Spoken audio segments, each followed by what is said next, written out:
बस एक हफ्ता बाकी है। मेरा तो बड़ा दिमाग खराब हो रहा है। न जाने इस छोटे से घर में हमारा गुजारा कैसे होगा। किस बारे में सोच रही हो सासू माँ? अरे बेटा, एक हफ्ते बाद हिमेश की भी शादी है। भले ही 4 लोगों को बुलाकर विवाह संपन्न हो जाएगा, लेकिन घर में तो एक और सदस्य बढ़ जाएगा ना।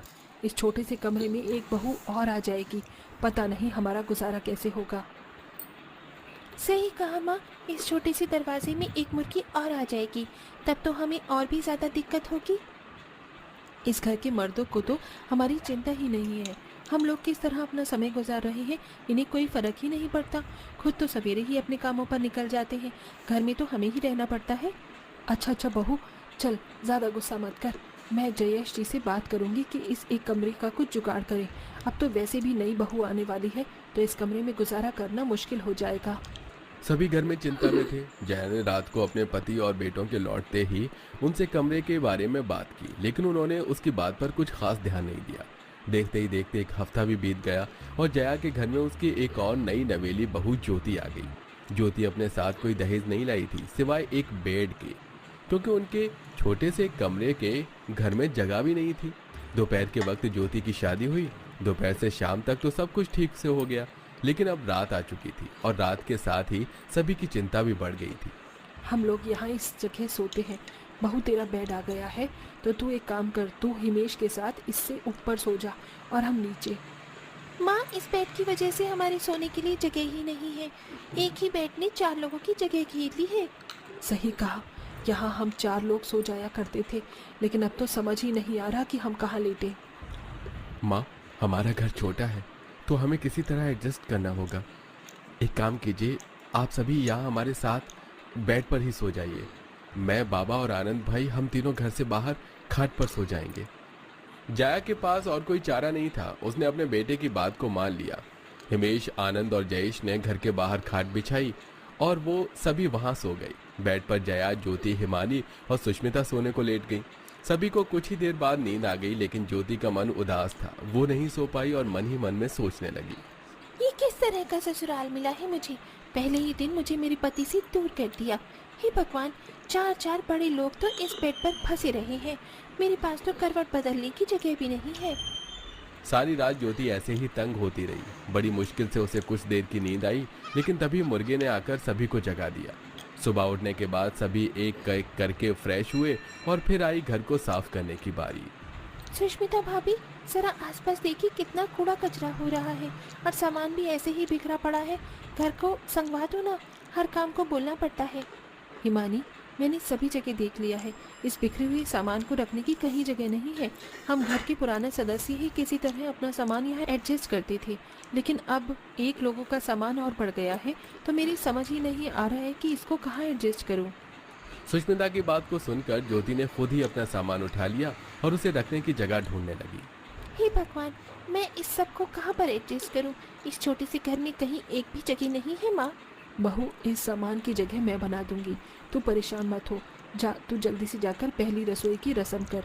तुझे अभी अपनी रस्मों पर भी ध्यान देना चाहिए, ना कि इन बेकार की बातों पर। जया ने ऐसे बोलकर ज्योति को काम पर लगा दिया। 2-4 दिन ऐसे ही बीत गए। सभी फंस कर बेड पर सोते थे और तीनों घर के आदमी घर से बाहर, लेकिन इस तरह से किसी को भी आराम नहीं मिल पाता था। वहीं घर छोटा होने की वजह से हमेशा सामान उसमें फैला रहता था और सभी के दिमाग भी इसी वजह से चिड़चिड़े हो गए थे। ये घर है या हॉस्टल? इसका फैलाव तो खत्म ही नहीं होता। सभी कुछ ऐसे फर्श पर पड़ा हुआ है जैसे यहाँ इंसान नहीं जानवर बसते हैं। भाभी, मुझे कॉलेज जाना है। मेरी बुक्स कहाँ है? मुझे नहीं पता। क्या मतलब कि आपको नहीं पता? आप ही सारे घर का सामान इधर से उधर करती हो और फिर ये कहकर अपनी जान छुड़ा लेती हो कि मुझे नहीं पता। अच्छा, मैं सामान उधर से उधर करती हूँ? हिमानी, सोच समझ कर बोलो, समझ आया? मेरी तरह काम तुम संभाल नहीं सकती हो। सुष्मिता और हिमानी में ऐसे ही नोक झोंक होना शुरू हो गई कि तभी दरवाजे पर आनंद, जयेश और हिमेश एक बड़ा सा लकड़ी का तख्ता लेकर आए। अरे हटो हटो, सभी रास्ते से हट जाओ। ये सब क्या है? अरे सुष्मिता, बाहर ऐसे खाट डालकर सोना बहुत मुश्किल है, तो हम लोग बेड को ही डबल करने के लिए कुछ लकड़ियां लेकर आए हैं। अब हम उस बेड को 2 मंजिल का कर देंगे। 2 मंजिल? ओ अच्छा भैया, तो आप घर को हॉस्टल बनाने की सोच रही हो? हाँ, तूने सही समझा।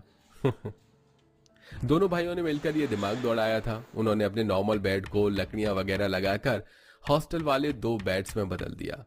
अब उनके पास सोने को जगह थोड़ी ज्यादा हो गई थी। ये तो मेरे बेटों ने बहुत ही अच्छा किया। अब हमारे घर की परेशानी खत्म हो जाएगी। सभी उस बेड को देखकर काफी खुश थे, लेकिन जैसा उन सभी ने सोचा था वैसा कुछ नहीं हुआ। 1-2 दिन तक तो सभी उसके ऊपर ही सोए। ऊपर की तरफ सभी लेडीज सोती थी और नीचे तीनों आदमी, लेकिन इससे भी बात नहीं बन पाई। हे भगवान, ऐसे ऊपर की तरफ सोना तो बहुत ही मुश्किल है। सारी रात मुझे मच्छरों ने खाया। सही कहा माँ, बस हम लोग ऊपर की तरफ थे, वरना कोई भी बदलाव नहीं था। ऊपर से तो मैं किनारे पर थी। सारी रात यही डर सताता रहा कि कहीं मैं गिर न जाऊं। सभी घर में ऐसे ही शिकायत करने लगे। हमारा घर कुछ ज्यादा ही छोटा है, लगता ही नहीं है कि हम अपने इस घर में हैं। ये घर कम और हॉस्टल ज्यादा है। सही कहा हिमानी, ये बस एक कमरे की छोटी सी जेल की तरह है, जहाँ हमारे रहने की कुछ खास सहूलियत नहीं है। ज्योति के मुंह से भी ये सब सुनकर जया को बुरा लगा, लेकिन वो कुछ भी नहीं कर सकती थी। ऐसे ही 2-3 दिन और बीत गए। सभी फंस फंस कर उस बेड पर ही सोते थे, जिसमें न किसी को ठीक से नींद आती और न ही आराम मिलता। एक रोज जब चारों औरतें सोने के लिए बेड पर ऊपर गईं, तो जयेश ने देखा कि लकड़ी कुछ हिल रही है। अरे, नहीं लगता है कि ये बेड नीचे आने वाला है। अरे, जल्दी बेड से हटो। जयेश ने सभी को हटाया और ऊपर से भी सभी उतरने लगे। अभी ज्योति बस आ ही रही थी, जो बेड टूटकर नीचे आ गया। ज्योति को तो हिमेश ने संभाल लिया, लेकिन अब ये सब बस ज्योति, सुष्मिता और हिमानी की बर्दाश्त से बाहर था। लो कर लो बात। जैसा भी था ये बेड ही था, लेकिन अब ये भी टूट गया। देखिए आनंद जी, आज तक मैंने आपसे कोई शिकायत नहीं की, लेकिन आज करती हूँ। मैं और यहाँ नहीं रह सकती। या तो इस घर का कुछ कीजिए या फिर मैं जा रही हूँ। यही शिकायत मेरी भी है हिमेश जी।